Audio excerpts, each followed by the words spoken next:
Tandale oye! Tandale oye!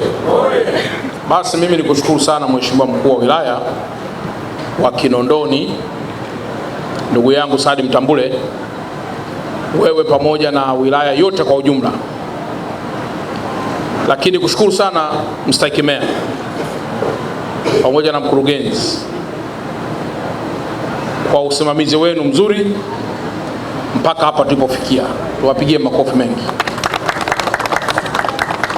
Lakini pia niwashukuru sana wananchi wote chini ya diwani wetu, kwa sababu naye amekuwa mstari wa mbele kuhakikisha kwamba Tandale mnapata maendeleo.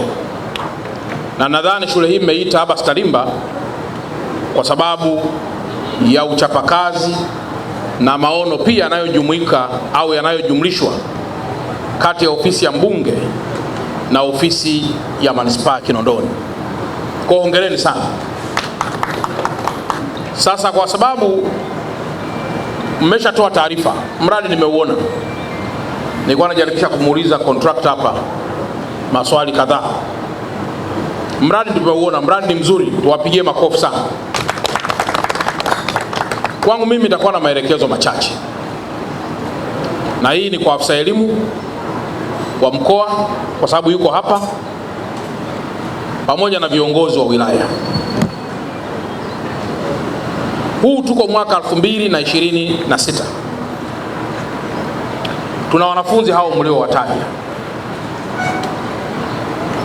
Mwaka 2000 wanafunzi waliopo darasa la 5 leo wataingia form 1 na wanafunzi walioko darasa la 6. Yaani wanafunzi wa darasa la 5 darasa la 7 yao ni darasa la 6. Na wanafunzi wa darasa la 6 waliopo leo darasa la 7 lao ni darasa la 7. Kwa hiyo wanafunzi wa darasa la 6 watakapokuwa darasa la 7 na wanafunzi wa darasa la 5 watakuwa la 7 kwa maana la 6. Kwa hiyo kama leo hii tunaiona hayo makuzi ya wanafunzi madarasani, maana yake tuna mwaka ambao tusipojipanga tutalia, kwa sababu madarasa mawili yanakwenda kuungana na kuwa form 1. Kwa lugha nyepesi, Mstahiki Meya kupitia baraza lako la madiwani, ujenzi huu wa magorofa isiwe kwa hisani, iwe ni agenda ya kudumu katika vikao vyenu vyote. Magorofa kwa sababu kwanza ifikapo mwaka 2040 wataalamu wanasema idadi ya watu ulionayo leo itakuwa mara 2. Kwa kama leo tuko milioni 61, maana yake ifikapo mwaka 2040 ambao ni kesho tu, wala sio mbali sana, tunazungumzia watu milioni 120 plus. Lakini kama mjuavyo, idadi ya watu inapokuwa, ardhi hainyumbuki, ardhi inabaki vile vile. Sasa maelekezo yangu kupitia hilo ni haya yafuatayo. La kwanza, huwa mara nyingi nikiangalia kwenye clip mbalimbali nikiona wanafunzi wa mkoa wa Dar es Salaam na katika wilaya zake wanakaa chini, hawana madawati. Katika manispaa kubwa kama hizi, ambayo manispaa hiyo inakuwa inaongozwa na mkurugenzi mwenye degree na aliyeaminiwa na rais, inakuwa inaongozwa na Mstahiki Meya aliyeaminiwa na wananchi na aliyeaminiwa na madiwani, na wilaya hiyo inakuwa iko chini ya mkuu wa wilaya aliyeaminiwa na serikali na aliyeaminiwa na Mheshimiwa Rais, na ina maafisa elimu wake wenye madigrii vile vile. Nataka niwathibitishie wanafunzi kukaa chini wala sio mipango wala sio uhaba wa fedha, ni ukosefu wa mipango, kwa sababu kila mwaka lazima uwe na projection ya si chini ya miaka 5, 10 mpaka 15 uweze kujua kama leo nina form 1 900, maana yake ni kwamba mwakani very likely kuwa na form 1 1100, ongeza hata 200. Lazima ujiulize watakaa wapi, watasomaje. Na mimi mkurugenzi, hela huku nje ipo, bado tumeacha mianya ya kukusanya kodi mingi iko loose. Wananchi wetu wengi kwa bahati mbaya sana huwa wana ile voluntary, ule moyo wa hiari wa kulipa kodi. Sasa kwa sababu pesa mnayokwenda kukusanya mna ushahidi wa kutosha kwamba inakuja kufanya vitu kama hivi, ni muhimu kukabana kweli kweli, pesa ipatikane na mfanye investment hii kubwa. Zamani tulikuwa tunaita hata kwenye yale mashirika tulikuwa tunasema lazima wao wanalipa kitu kinaitwa corporate social responsibilities. Sasa hivi tumebadilisha, inaitwa corporate social investment, kwamba wajue wanatakiwa kuinvest kama makampuni, walete pesa, mjenge madarasa. Na mheshimiwa mkuu wa wilaya, mnaweza mkaamua tu kwamba sisi katika wilaya ya Kinondoni kwa miaka 5 ijayo investment yetu kubwa sana tunataka ihamie kwenye madarasa na mabweni only, au investment yetu kubwa tunataka ihamie kwenye hospitali au kwenye kitu gani.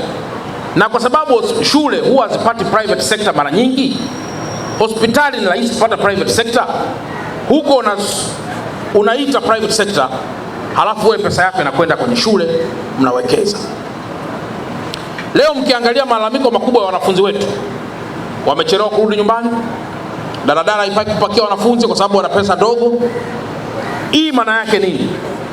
Maana yake maafisa wetu katika halmashauri zetu, wakiwemo maafisa elimu, watusaidie kuplan na njia sahihi za kuweza kuwa na mabweni ya kudumu kwa wanafunzi ambao leo watakuwa wanajiunga na kidato cha kwanza. Leo mkaangalieni sana matokeo ya form 4.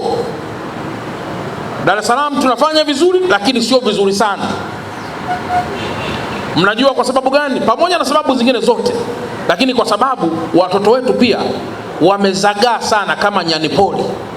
Anapotoka hapa shuleni ameshaachana na mwalimu, hakuna tena ufuatiliaji hapo katikati kujua amepanda daladala saa ngapi, anafika nyumbani saa ngapi. Mzazi anaingia alikuwa kwenye foleni na mtoto anaingia alikuwa kwenye foleni, wakikutana saa 2 wanapeana pole, hata kama mtoto ametoka kwenye vichaka vya kwenda kufanya uovu. Kwa hiyo tukimanage vizuri watu wetu wakawa hapo, itasaidia sana. Hayo ni maelekezo yangu muhimu na madhubuti. Lakini namba 2, shule hii mkiangalia na hii barabara, mheshimiwa mkuu wa wilaya, napokuja hii barabara nimeona, naweza nikasema imejaa wafanyabiashara kwa biashara ambazo hazipendezeshi mji. Imejaa scraper kila mahali. Sasa ni muhimu pia tukawa na ubunifu wa ziada kujua kwamba miji yetu sasa inakuwa, scraper zikakae wapi na wapi vikae vitu visafi. Jamani, tumezoea kwamba unaweza kaingia kwenye chumba cha mtu, chumbani ukakuta hajatandika kuchafu kwa sababu anaingiaga peke yake. Lakini ukiingia sebleni unakuta kakochi ka gharama, unakuta tu vitu vya gharama, kwa sababu kila mmoja anaingia. Uongo kweli? Hii ndio sebule ya Tandale. Kama ndio sebule ya Tandale, manake lazima tujielekeze kwenye kupanga vitu. Sasa tukiongea namna hii, kwa mfano wenzangu wa Chama cha Mapinduzi akiwepo mwenyekiti, kazi hiyo ikifanyika mnaweza mkasema jamani, wapiga kura wetu. Lakini hakuna namna unaweza kufikia kuwa na mji ambao uko salama na sahihi msipokuwa na maamuzi magumu. Hamwezi wala mji kufikia huko. Lazima kuwe kuna maamuzi ambayo yanalenga kustawisha mji wetu. Miji mingine yote hata mkienda duniani kote, leo hii Tandale, yule mzee wangu mwenyekiti yuko hapa, Tandale ya miaka ile sio Tandale ya leo. Uongo kweli? Sasa Tandale leo amezungumzia uwekezaji. Lakini zamani hakuna mtu alikuwa anakuja kuwekeza Tandale. Kulikuwa uswahilini, kulikuwa kuna vibaka, kulikuwa kuna vitu vya namna hiyo. Lakini leo watu wanakutika kuja hapa Tandale. Na mimi mwenyewe nimekaribishwa.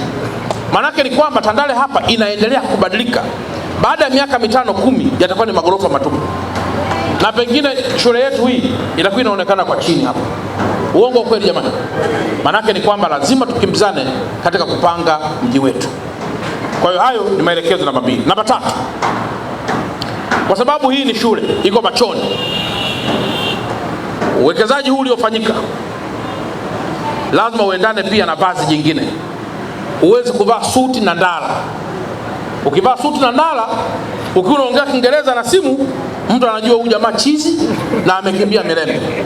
Hata kama umeacha kiatu chako kinapigwa shushaini mahali. Maana yake ni kwamba kila vazi linaendana na vazi jenzie. Vazi zuri la magorofa haya ni fence nzuri. Fence pale nje lazima mweke fence sasa nzuri, ambayo ndio vazi mbadala la gorofa hili. Msipoweka fence hapo, watakuja hapo nje wafanya biashara mbalimbali. Anajifanya mfanya biashara, anakutongozea watoto wako hapa. Mtoto anasoma hapa, anamwaza boyfriend nje. Mtoto anasoma hapa, anamwaza girlfriend nje. Mwisho wa siku tutaingia kwenye dhambi ya kutokuwa control watoto ili waweze kuipata future yao iliyo njema, kwa sababu ya mazingira ambayo tumeharibu wenyewe. Jamhuri ya Muungano wa Tanzania. Lakini jambo jingine, shule hizi leo mkiangalia, kama tu eneo la kujenga shule hatuna, manake ni dhahiri kwamba maeneo ya kufanyia mazoezi hayapo kabisa. Kwa hiyo namba 3, mjue mnalea watoto wazuri kwenye brain, ambao wataweza kuwa wazuri kwenye akili, lakini wanaoweza kuwa hatarini kwenye afya dhaifu. Zamani tulikuwa tunaamka, shule zetu kwanza zilikuwa mbali, si ndio? Kwa wale ambao mmesoma huko vijijini, shule zilikuwa mbali. Kwenda tu kwenye shule ni mazoezi, kwa sababu kilomita 10 unakwenda, kilomita 10 unarudi. Hakuna mtu atakwambia fanya mazoezi. Uongo kweli? Lakini leo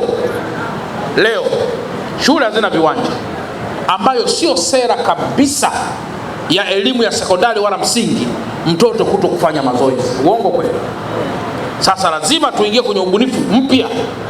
Hivi watoto hawa tunawafanyaje ili wawe ni watoto ambao wanajali michezo na wanajali mazoezi?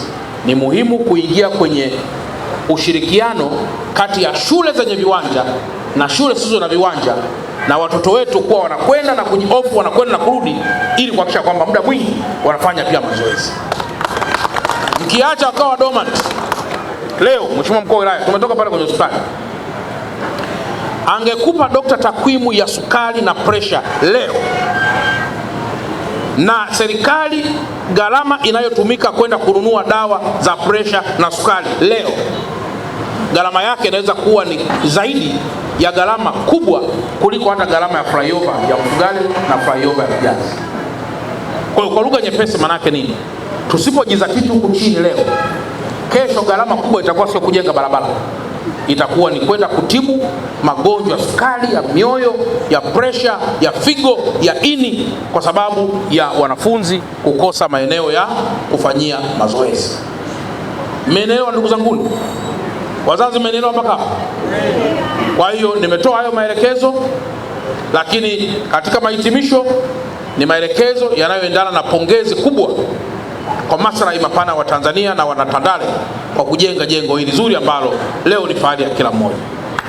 Nimetoa maelekezo kwa katibu tawala wa mkoa, ndugu yangu Muhinte, kwamba amwandikie barua katibu mkuu wa TAMISEMI kwamba sisi Dar es Salaam tunaomba yafuatayo. La kwanza, kwa sababu Dar es Salaam tumekwisha kubaliana kujenga majengo yanayokwenda juu kwa sababu ya ukosefu wa ardhi na population kubwa tulionayo, tusingependa sana muda mwingi tunapopokea pesa tuanze tena kuomba kibali cha kubadilisha matumizi ya pesa kutoka majengo msambao kwenda jengo la ghorofa.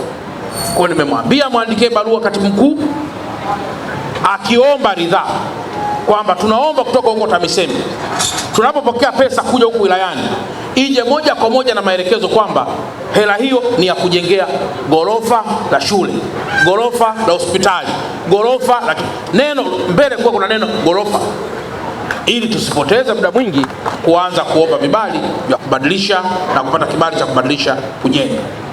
Hapa najua wamebadilisha fedha za SEQUIP milioni karibu 500 na wameongeza na mapato ya ndani ili kuzoa kupata majengo haya. Sasa jana nikiwa TANROADS niliwaambia kitu kimoja, kwamba sisi viongozi tukiwa ni wala rushwa, wapenda pesa, katika miradi hii haiwezi kutekelezeka, kwa sababu ukiwa mpenda rushwa huwezi kubuni miradi hii mizuri ambayo ina manufaa kwa watu, utakuwa unajifikiria wewe. Kwa hiyo nikawaambia wenzangu wa TANROADS pale wa mkoa kwamba sisi viongozi lazima tuwe mstari wa mbele kuwakemea na kuhakikisha wanafanya kazi saa 24 wakandarasi ambao wanapata tenda ya kujenga majengo yetu. Mkandarasi mzembe ni wa kufukuza saa 11:15, kwa sababu sisi tunahitaji speed. Na hapa Dar es Salaam kazi fanyike usiku na nini jamani? Hii wakija watu hapa, mnachofanya mnakimbizana kwa sababu mnataka wanafunzi wahamie kwa haraka, lakini wakati mwingine tunatakiwa tutumie sana zile likizo ambazo watoto wanakuwa hawapo, tunakimbizana pale, ili hapa hata watoto wetu wasio wanapita hapa nje kikafanyika kitu chochote au tukaingia kwenye kesi nzito. Kwa lazima uwe na haya madude vizuri ili kuhakikisha kwamba watoto wetu wanakuwa salama nyakati zote. Hata kipande tu kakimdondokea akadondoka hapa, hiyo ni kesi kwetu. Kwa lazima tulinde pia usalama wa watoto wetu tunapojenga hivi vitu vyote. Kwa baada ya kusema haya, ndugu zangu, pokeeni salamu kwa Mheshimiwa Rais, anawapenda sana Dr. Samia na ameahidi kuendelea kuleta maendeleo. Jana tulikuwa tunakagua barabara, tulikuwa tunakagua madaraja. Kwa wale wakazi wa Tandale, daraja la Jangwani limebomolewa linajengwa upya, daraja la Kigogo limebomolewa linajengwa upya, daraja la Kwajuli limebomolewa linajengwa upya, pamoja na madaraja mengine mengi yamebomoka hapa Dar es Salaam. Ardhi inatifuliwa mpaka inapiga kelele, haielewi ielekee wapi, kwa sababu Mheshimiwa Rais amemwaga pesa kila mahali ili watu waweze kukatwa vilimi vyao vya kuongea mara nyingi. Hapa ameitwa viongozi wa vyama vya siasa wengine, kama wapo ningependa sana kama ungekuepo. Maendeleo hayana chama, mwe mnawaalika watu wote, kama mjawaalika mnawaalika, ili unajua wakati fulani unaweza kumwambia hili ni jengo la gorofa, ukamwambia njoo uyaone mwenyewe. Baada akifika hapa anaweza kusema mimi sijaliona jengo. Nyinyi msichoke, muiteni mara kadhaa aje aone. Na wananchi wakiwa wanajua pesa yao inafanya nini, kodi wanailipa kirahisi sana. Kwa hiyo Mstahiki Meya, mimi nikushukuru kwa usimamizi, lakini mkajipange, wekeni mikakati mizuri ya kuchukua pesa yetu ya halali iliyoko kwenye mikono ya mlipa kodi, ili ile kodi ifanye hii kazi. Tusibaki tu kusema kweli jengo zuri Mama Samia 5 tena. Ni 5 tena na wewe kulipa nini? Kodi. Kwa sababu hii anayosema mkurugenzi, mapato ya ndani, nini maana yake? Ni mapato ya ndani kwake? Ni mapato ya ndani kwa meya? Ni mapato ambayo baadhi yetu tumekusanya kodi, ndio kodi ile kaletwa hapa. Lakini tukiendelea na zile siasa kwamba mimi sitaki kulipa kodi, mimi sitaki namna hii, huwezi kuona kitu hiki.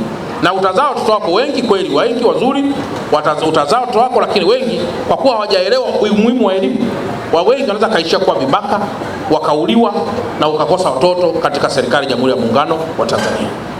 Baada ya kusema hayo, ndugu zangu, nawashukuru sana na asanteni sana kwa kunisikiliza.